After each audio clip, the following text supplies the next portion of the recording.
This is the J. Scott Outdoors podcast on Western big game hunting and fishing, brought to you by GoHunt.com Insider. Research faster, hunt more. Go to GoHunt.com/insider and join today. I'm your host, Jay Scott, and I live and breathe hunting and fishing, spending half the year in the field experiencing God's creation. I hope you'll enjoy hearing about our adventures. Before we get into the episode today, I want to take a little bit of time. My Instagram account at JScottOutdoors had had overwhelming response and a lot of comments from the listeners. Dialed In Hunter says, "I love the podcast. Keep it up."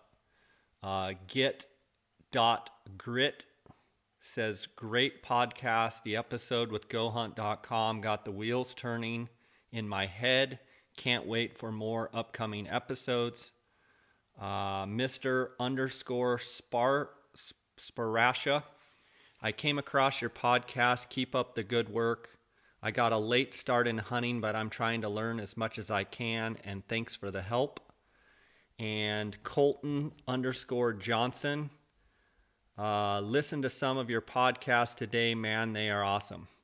I just want to thank you guys for listening to the podcast, and I want to thank you for those of you who send me emails at jscottoutdoors@gmail.com and send me comments on Instagram and through Facebook. I want to let you guys know that you can follow along at J. Scott Outdoors Facebook page, J. Scott Outdoors on YouTube. We've got a growing YouTube channel with a lot of elk and deer and sheep and turkey and fishing and all sorts of hunting videos. J. Scott Outdoors on YouTube, and then jscottoutdoors.com. I just want to thank you guys for all the support you've given us here over the last month in this infancy of the podcast. And I am going to do my best here to make sure that we bring a lot of real good episodes here for you. Today we have a real special guest, John Herzer of Blackfoot River Outfitters. So let's get into the show. Welcome to the J. Scott Outdoors podcast, brought to you by the Go Hunt Insider. Today we have John Herzer, who is a guide and outfitter in Missoula, Montana. He owns and operates Blackfoot River Outfitters and has been a guide for over 25 years in that area. And I've had the fortune about 10 years or 11 years ago, my wife and I, Jean, fished with John. We stayed about a week in Missoula and fished with John and his brother, and had a great time fishing the Clark Fork and the Bitterroot and some of the rivers around the area. John runs a very successful guide operation, Blackfoot River Outfitters. And John, how you doing this morning? Doing great, Jay. Good to talk to you. Yeah, absolutely. Looking forward to this episode. I can truly say that you're one of the guys that got my wife really fired up about fly fishing. I remember we went up the Bitterroot Valley, and we put in somewhere where you had to kind of drag the raft down a hill, and she proceeded to just really, you put her on a bunch of fish that day, and she just had a great time. And, it kind of created a love for fly fishing for her, and she's actually become a really good fly fisher woman. And I credit you for, kind of lighting the fire there, so I thank you for that. Well, I appreciate it. And I remember her being a quick learn, she, and if I'm not mistaken, she might have outfished you, Jay. And it happens all the time. So I'm often known as the guy that's wife likes to fly fish. So with that being said, we had a fantastic time up there, and Gene and I have been able to fish a lot of places since then, and so I give you credit. John, what's your background in the outdoors and fishing and what have you? Well, I've been hunting and fishing all my life. I grew up in Colorado, and in central Colorado, in a little town called Buena Vista, right in the middle of the mountains. And my father tied flies, when I was just a little guy, so I was tying flies by the time I was 8, and hunted rabbits when I was 10 or something. And I would spend a lot of time on a creek that went through the town of Buena Vista, a little Cottonwood Creek, and I never let school get in the way of my education. I was down there more times than not, for sure. I would leave a note when I was maybe in junior high and tell my parents, yeah, my homework's done and I'm down at the creek fishing, and half of that was true.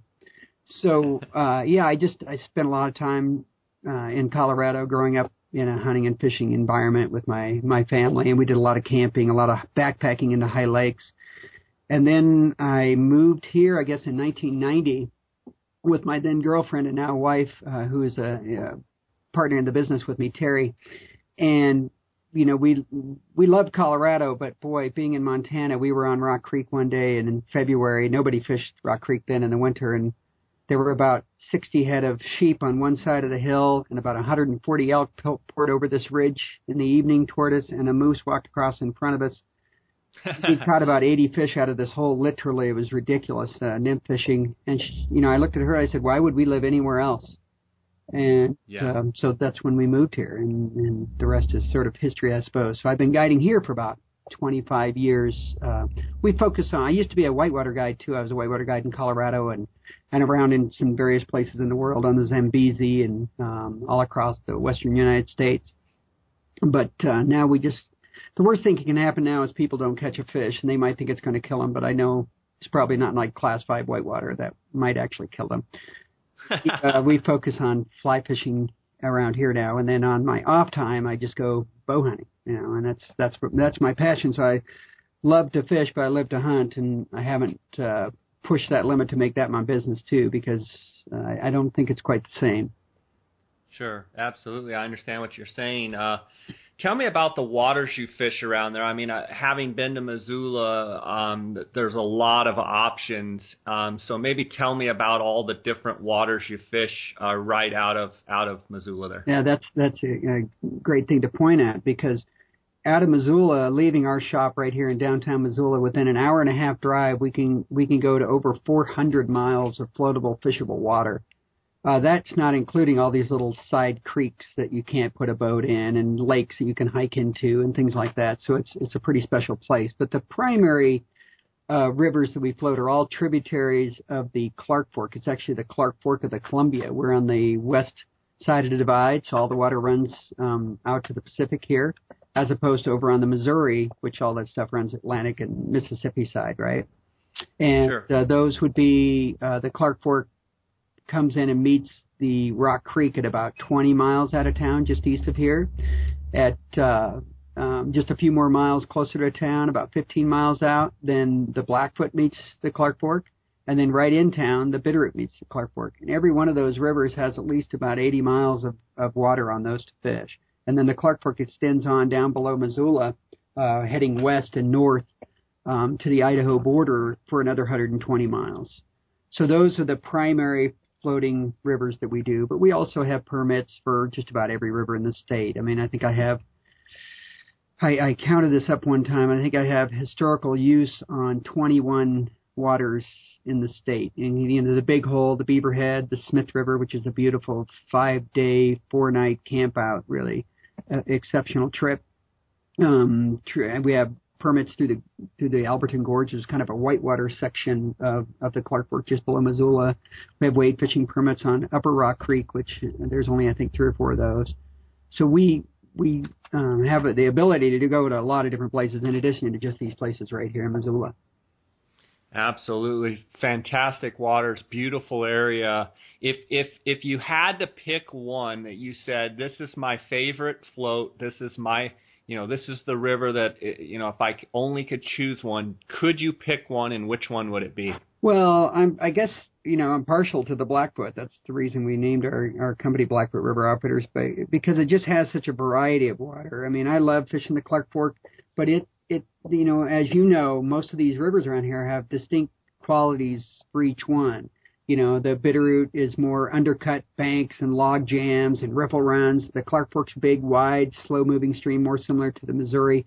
The Blackfoot is more like the waters that I grew up on in Colorado. It's a fast, big, powerful stream with big granitic boulders, and deep runs. And even if it's running as really as low as it gets in the summer at 500 cubic feet per second, you can run a raft down it and still fish. or it'll get up to 10,000 CFS, and we'll still fish it. And it has such a variety. I think that would be my favorite, and I'm kind of partial to streamer fishing too, and I would think that it probably historically is the best streamer fishing around in the Missoula area. So I'd have to pick that, and then there's a stretch of it right in the middle that has the most rocks, the most rapids, and that section, just which is about 15, 18 miles east of Missoula. That would be my favorite stretch. And John, you mentioned streamer fishing. I really enjoy streamer fishing as well, and I want to talk to you. There's a guy wanting to book a trip right there. That's right, Kinsley will get it. I want to talk to you about streamers and give me your ideal conditions for fishing streamers on the Blackfoot or any river for that matter. Talk to me a little bit about, if you see a forecast of a day coming, what are you looking for, and maybe what colors are you going to throw? What are you going to start off with? Maybe walk me through some of that. Sure, and that's great, because I probably am not quite typical of most guides. I think across the West, most people consider streamer fishing, they like it best in the fall when the brown trout are getting pre-spawn and they're getting aggressive, they're getting into smaller water. But to be honest, I'm a hunter, right? I want to go hunting in the fall. And I think the best streamer fishing is in the spring. Right now in April, it's hard to beat. And in this year, as it turns out, the water's up pretty high for this time of year, which makes it good for streamer fishing. But the best streamer fishing, I think, of the year typically occurs in June. And given climate change, it's hard to say when. It used to be the week of June 20th. I could feel pretty good about saying that. But now, that week was June 11th last year. And that's when the river is bank full, really high, and up in the willows, and it's kind of green, not brown, but green. And I think it's counterintuitive. A lot of people think that the fish are more concentrated when the river's low, and I would argue that it's just the opposite, that those fish are concentrated against the banks and on the inside corners when the water's high. So we, instead of doing an 8-mile float a day, we might do 18 miles. And we'll go from inside to inside and throw those streamers back slightly behind the boat and kind of tighten them up and do a slow twitch. There's nothing more fun than stripping streamers really fast, and you can do that in August on a rainy, cold day and catch a few fish. But the biggest fish in the river are really, they're scavengers, right? They want it low and slow. So that's what our target fish are, the biggest ones that live in there. And when we're streamer fishing, and the way to get those is when the water is really high, they're shoved up against the banks. And typically also, Jay, that's when the salmon flies are hatching. Sure. Right? So a lot of those big fish, they follow that migration of salmon fly nymphs to the bank. And I think that doubles the reason they're kind of pressed up against the bank. So you can take some exceptionally large fish in real skinny water, especially in the little inside corner ripples. You throw it way up next to the bank, I mean, within inches of water. And those fish have been following those nymphs up in there, and they're out of the heavy current because the water's high. And I think it just makes for the best streamer fishing. And because those salmon fly nymphs are crawling for the bank, trying to get on the bank, and they're big. And then here you come with a streamer. They're already looking for a big meal. Of course, they're going to eat your streamer. That and another great technique is we do a bunny and a bead. So we'll have a big bunny fly, some kind of bunny minnow type streamer, and we'll follow that up with a double bead stone nymph, or even a little black woolly bugger that oftentimes looks like a stonefly nymph. So I think that big streamer, even if they don't eat that, they'll see the streamer that gets their attention, and then they go over there and they've been eating salmon fly nymphs all day, so they go ahead and just eat that automatically if they don't eat the streamer. Another great thing is just tying a San Juan worm behind it, which is odd because whoever saw a worm swimming downstream, it certainly, a lot of people are, again, they don't like to use San Juan worms, and I'm like, that's fine. You just eliminated the opportunity to catch about 80% of the fish in the river. Because biggest fish in the river will eat those San Juan worms, and it's odd that they'll eat them within 10 inches or 12 inches behind a big fat streamer dragging along. I'm no fish, but I just know how to catch them, and I know it works. So we use that technique a lot. That's awesome. John, I wanted to ask you about, so you're fishing inside corners, inside seams. So let's say you're coming down the river and the inside pocket's coming up on the right, let's say river right, and do you instruct your guys to throw it into the slack water and throw an upstream mend or a downstream mend, and then do they immediately start tightening it up, or do they skitter it a little bit, or kind of what is the exact technique you would offer? You're having really, this is exactly the kind of stuff that we talk about with our clients every day, right? We kind of explain that, and that's what separates those who are catching a couple fish a day and those who catch a lot of those big ones in those prime conditions. Is those casts have to be perfect, and the boat position is probably as important or more important than the bug position, because if your boat's too far away from that inside corner, and for your listeners, we're talking about river right, river left. That's looking downstream, floating down the stream. And on this situation you're talking about, the river's going around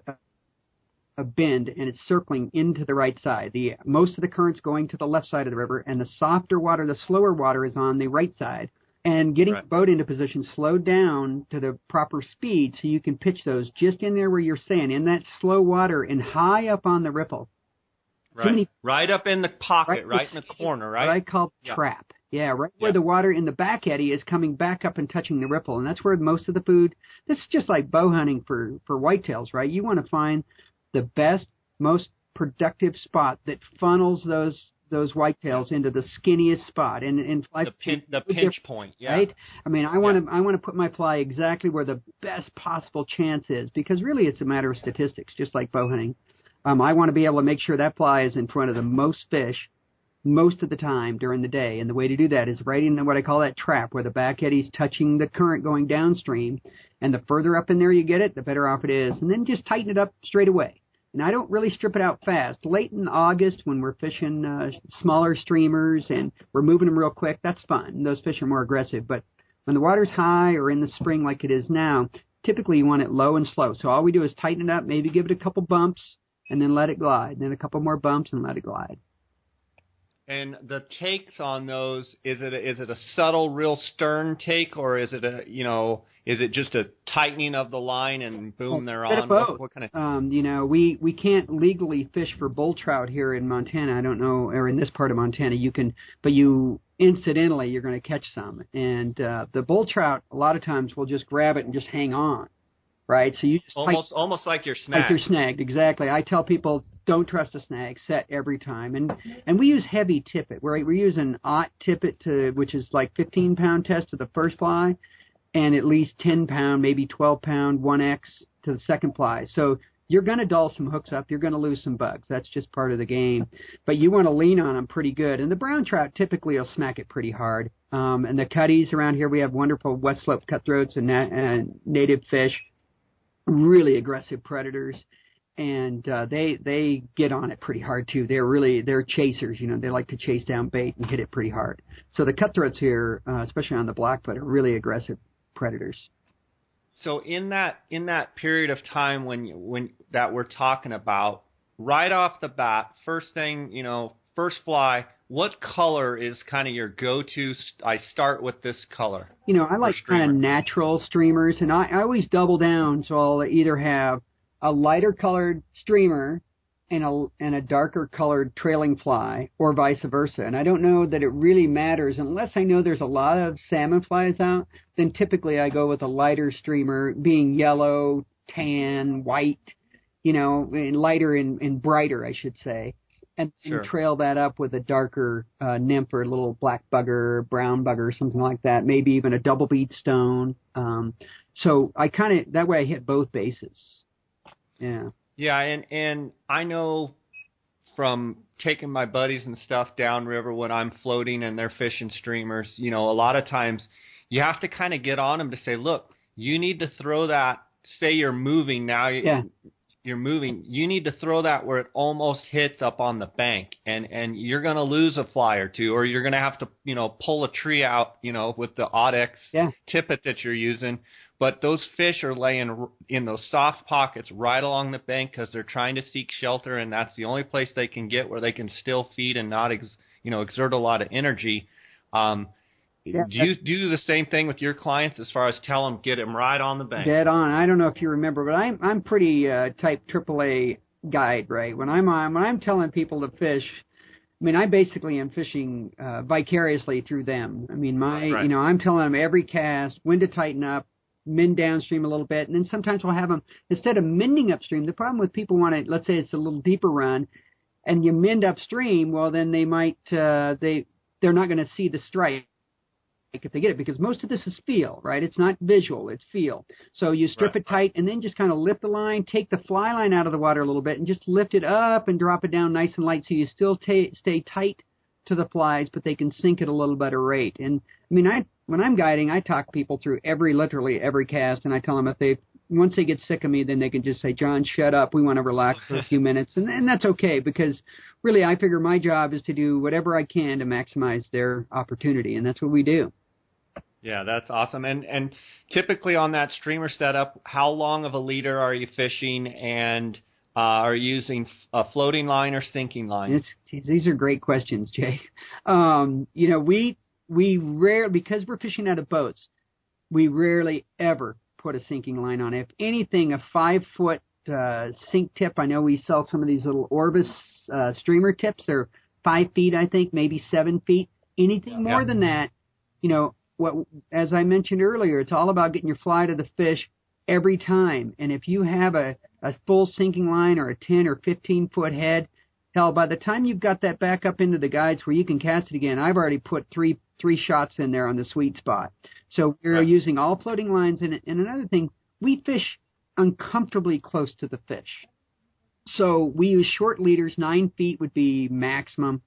I rarely use anything more than 9 feet. 7.5-foot leaders are not uncommon at all to the first fly. And the reason that is because some good fly casters, they come fishing with us, and I try to explain to them straight away. I'm like, look, what you need to do is shorten up your line, because we rarely cast 25 or 30 feet in the boat. Most of our casts literally are under 20 feet. A rod and a half out, and that's how you get more shots in the best water.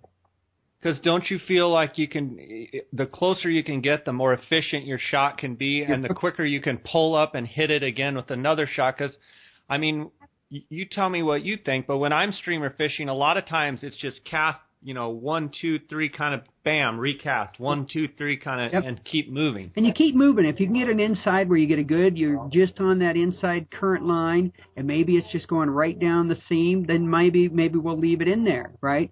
But we want to keep it real short so our hookups are better too.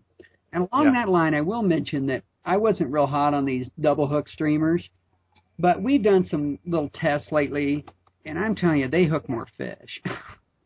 Those big articulated streamers, we use a lot of those now. Even smaller ones, you're not tearing fish up. We don't want to do that, but they seem to hook up on that second hook a little better. So we want, it's all about, it's one thing to get a bunch of yanks, but not catch any fish. So a shorter line, you're going to have more hookups. You're tighter to the fly the whole time. You're just going to catch more fish.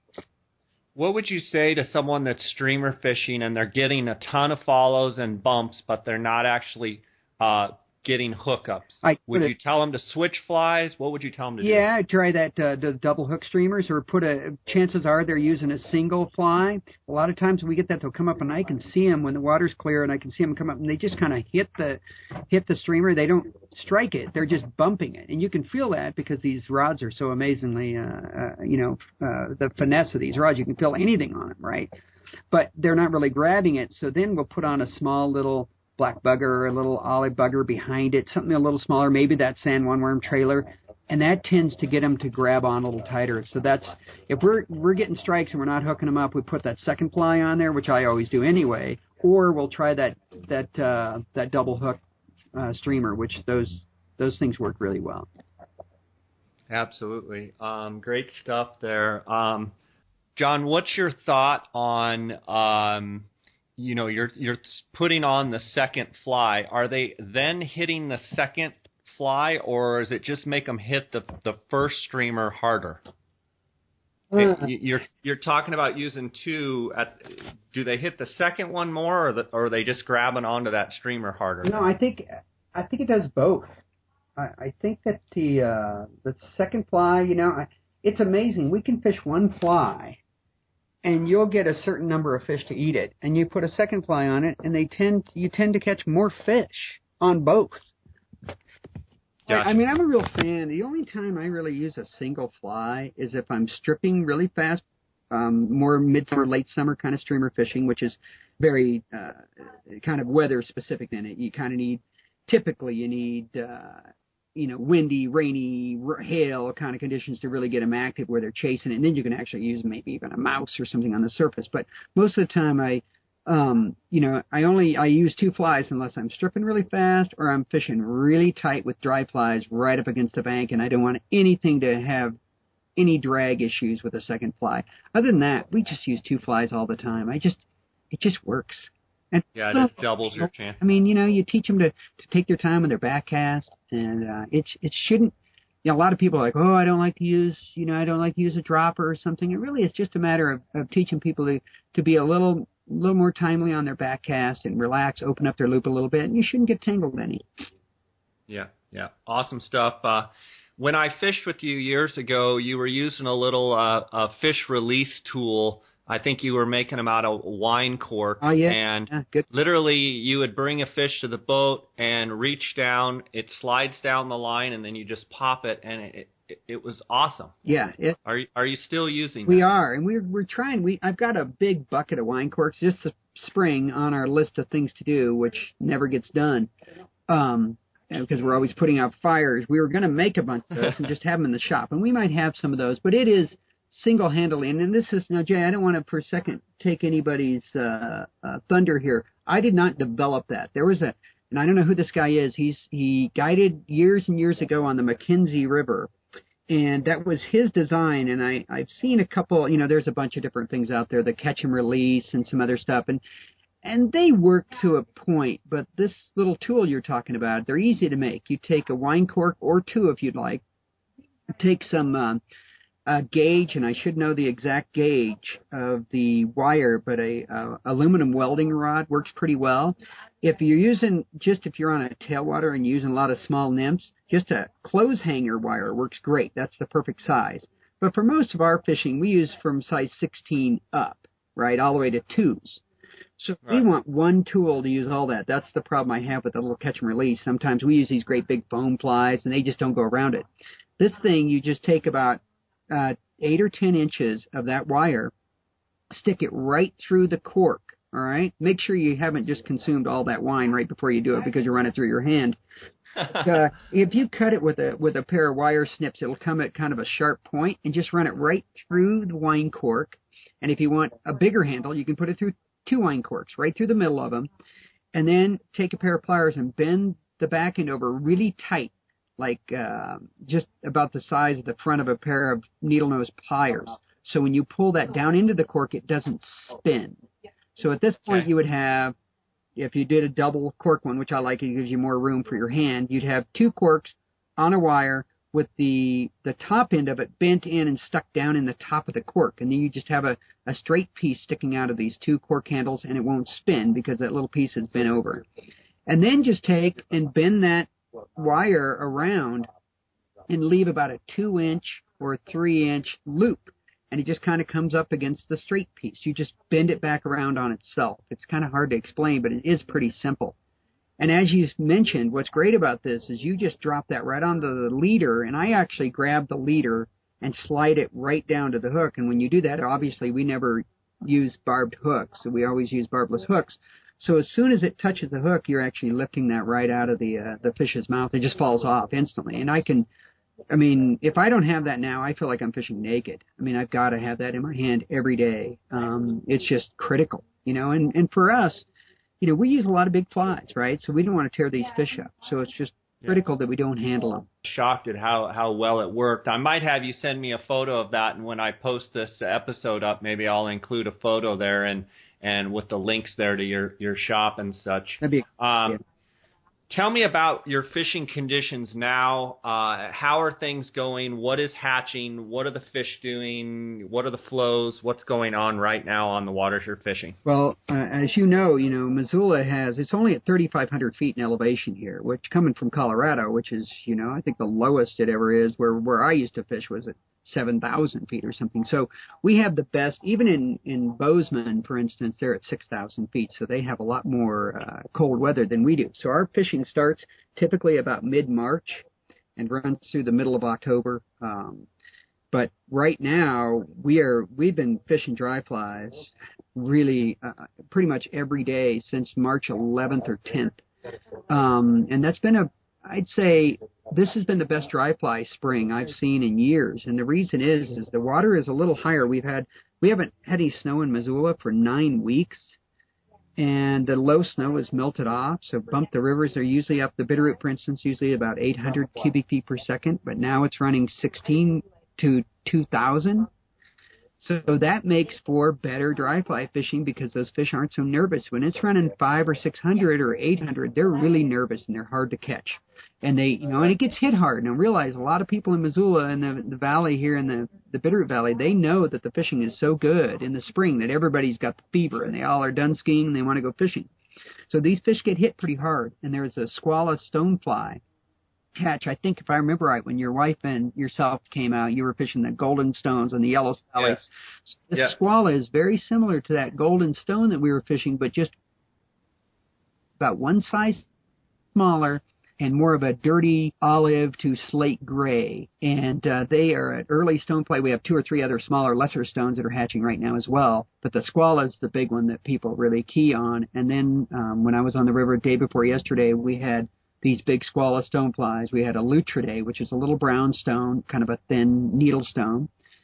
We had midges early, and then blueing olives came out, and then the March brown mayflies came out too. So it was a plethora of bugs. It was the best the best hatch day I've seen this season. And today or tomorrow I'm on the river again, and it's going to be cloudy and it's going to be in the mid 50s, and I think it's going to be exceptional.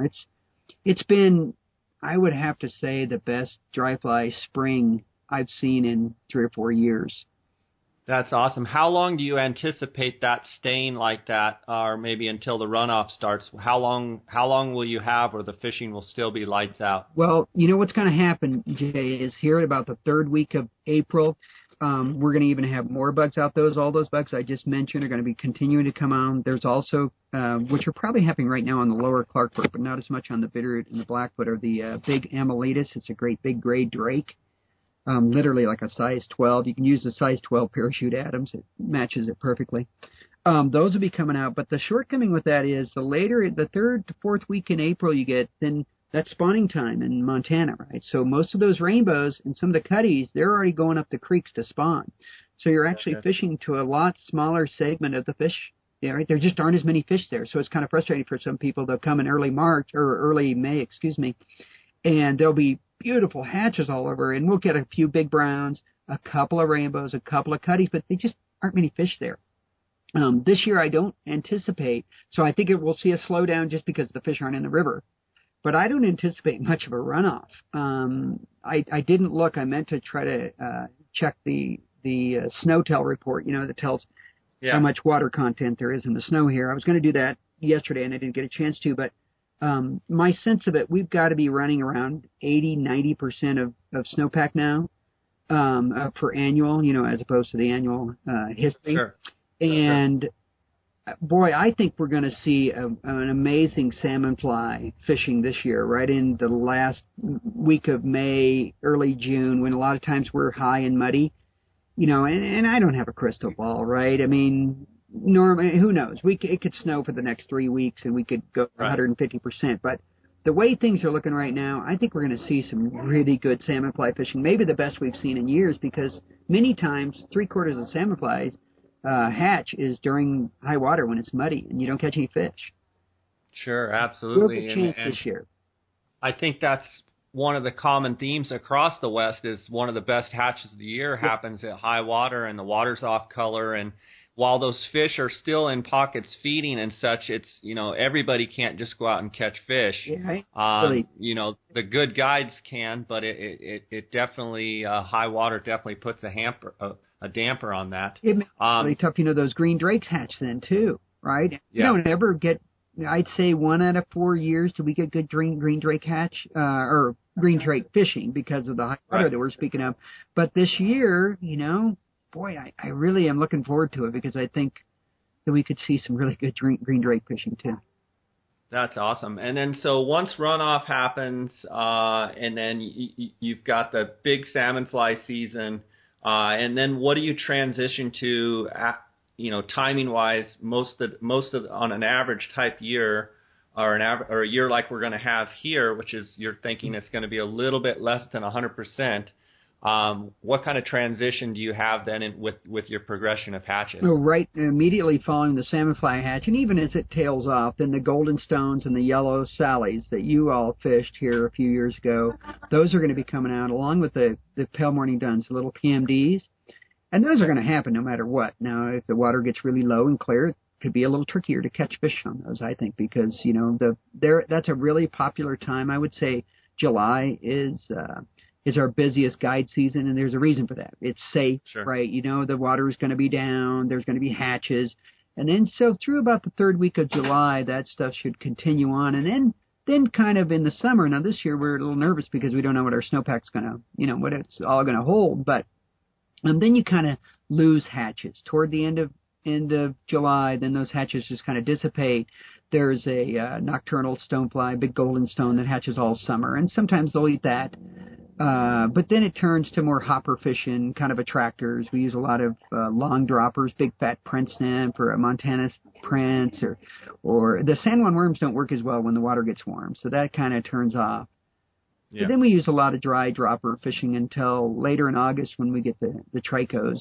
Then we can fish trico hatches in the morning and hoppers in the afternoon, which is a fun time to fish. Yeah, that's the trico can always be fun because they get real consistent. Are you fishing trico spinners when that happens primarily, or how do you tackle the tricos? Because I know they can be very finicky. They can, and to be honest, luckily for us, unlike let's say if you're on the Missouri, which the trico hatches are awesome, right? And we guide over there a bit, and there'll be cylinders that would look like smoke. There's so many hatches of tricos, and the spinners and the fish get really finicky with their only male spinners, and it's just nonsense. It's horrible.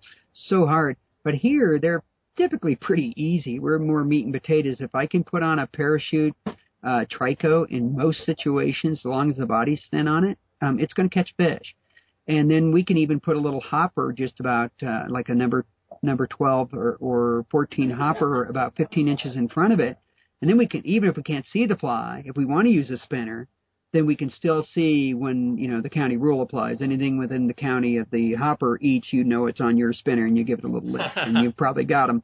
So you can use spinners. And the fish here, we're lucky enough that they aren't quite as educated, I guess, as some of those tailwater trico fishing situations. But at the same time, having said that, Jay, we don't have those just big smoke-filled mornings of millions and millions of tricos.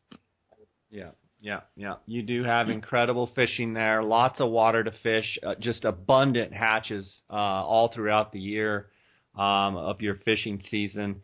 It was awesome to talk to you today. John, I want to give you a chance to let people know how they can get a hold of you, where they can find your guide service, your shop, and the whole thing. Can you give me that? Certainly. Yeah, we're found on the web at blackfootriver.com. Makes it real simple.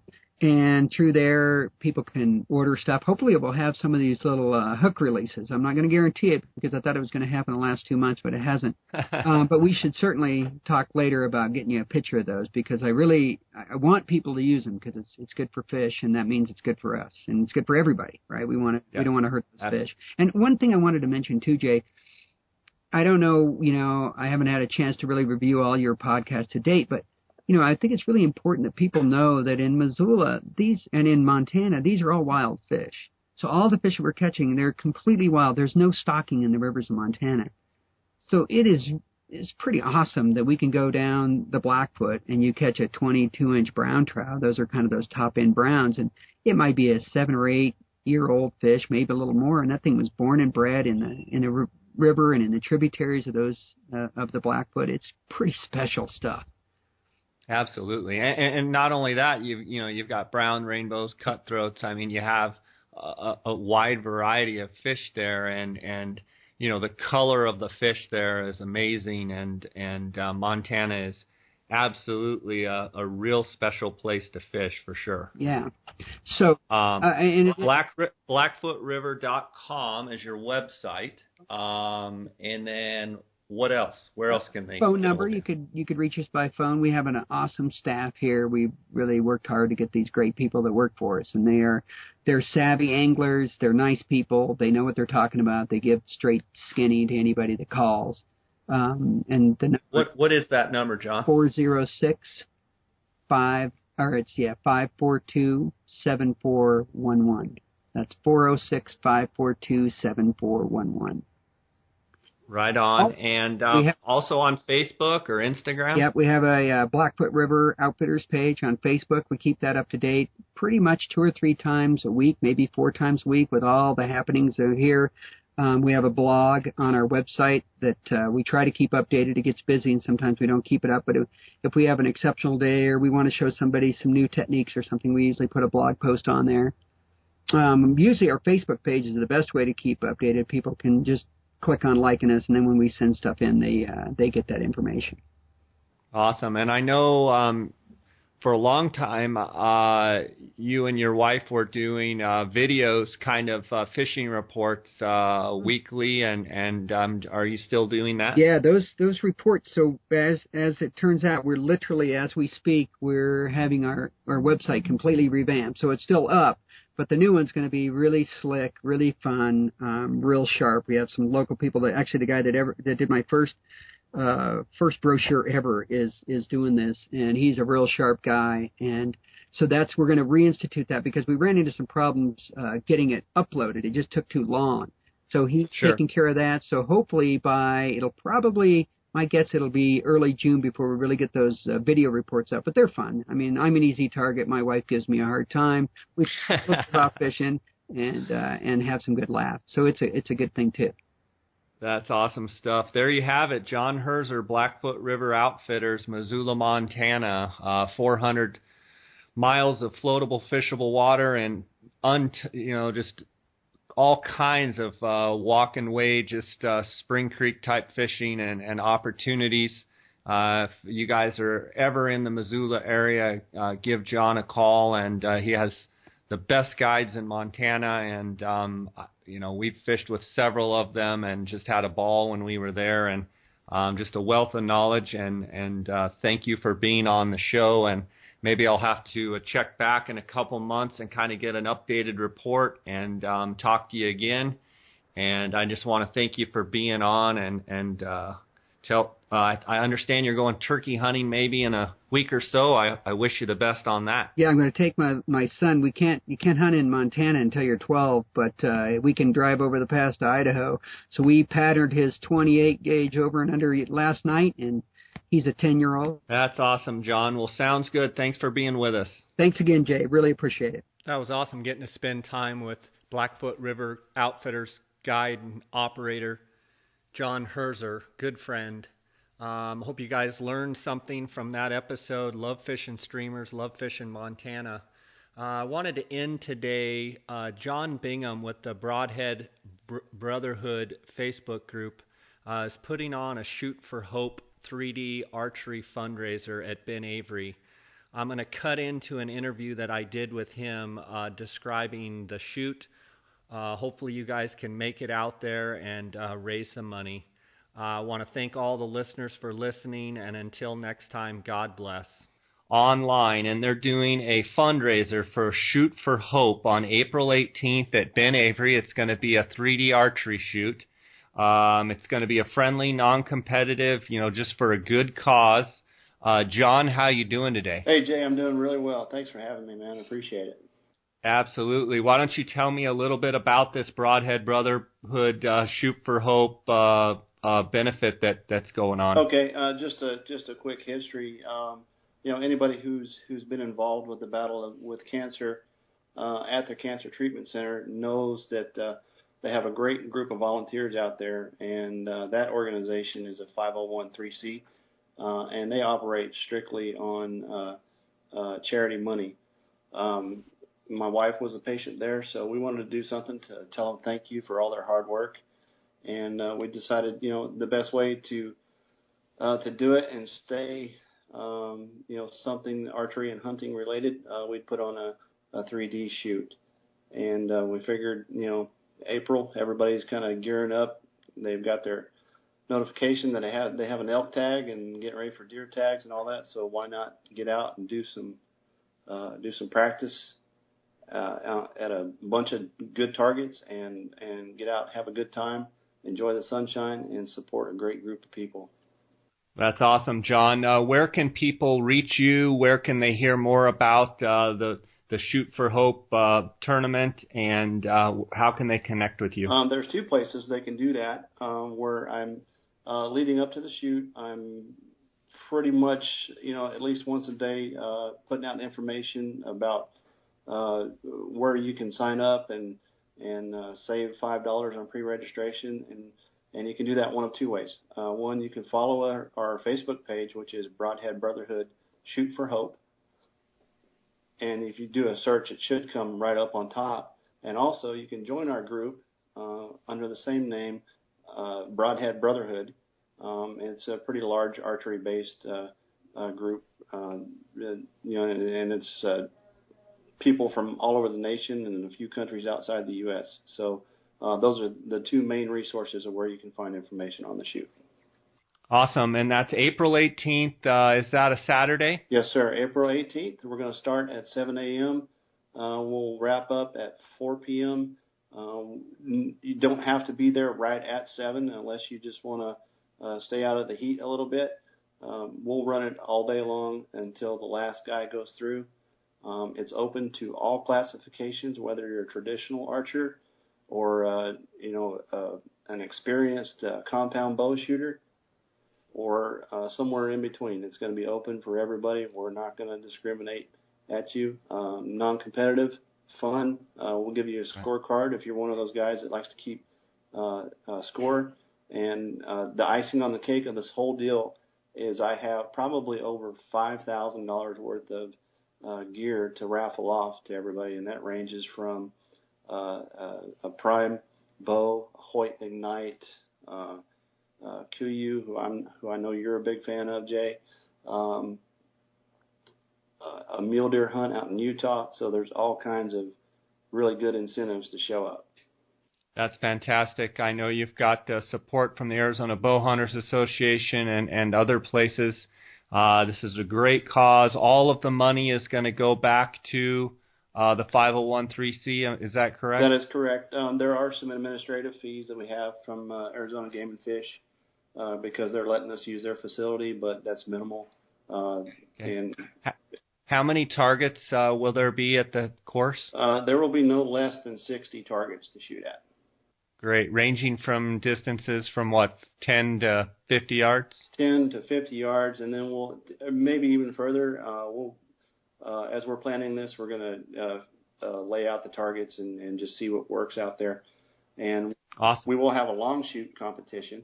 That's the only competitive part of the whole thing, and that's where you can win the bow and a custom buckle for the high score. Awesome. Well, go to Broadhead Brotherhood Shoot for Hope on Facebook and connect with John.